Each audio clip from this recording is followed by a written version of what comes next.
himself. And then, like I said, God forgive me. Lord knows I was going to get in this part. But reciprocating God's commitment, right? That's my last part.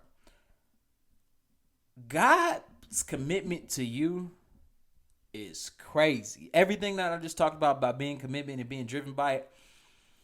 Fam, when the whole thing happened and man made the mistake, God was so committed to making it work and was such a slave to it, he eventually brought Jesus down. Right? For you. For my salvation. For your salvation. That's how committed God is to our salvation. He went and got somebody. He went and got a nigga who can figure it out. Who can figure it out, come down here and see what's going on. What's really popping. That's how committed. You hear me? That's how committed God is to you. Now, our job is we have to reciprocate that commitment that God made.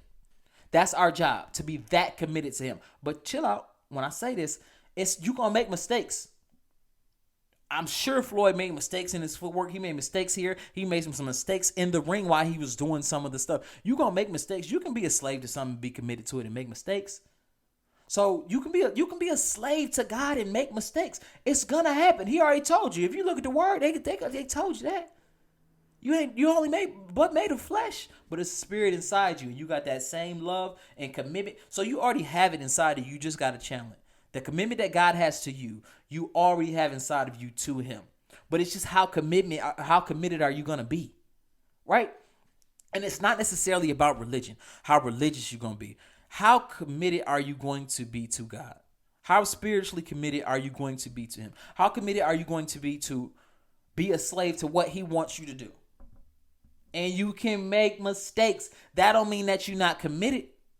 But if I'm a slave to God, so if I'm a person who's excessively dependent upon or controlled by God, which I am, then I need to make a commitment to him, the same type of commitment that he made to me.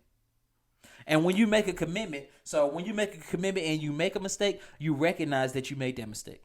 And you try not to make it again because you know your overlying goal, you can't get to it. Once you make a mistake, so here's the difference in mistakes. Some people make mistakes and ignore the mistakes. They ignore the mistakes because they don't want to acknowledge them because they want to keep doing those. So they don't really call them mistakes. Now, when you make a mistake and you acknowledge it, now you know if I make a mistake and I understand and acknowledge that it's a mistake, I know that's going to stop me from getting to my goal that I want to get to. It's going to prevent me from getting there, or it's going to prevent me from getting there in a timely manner in which I like to.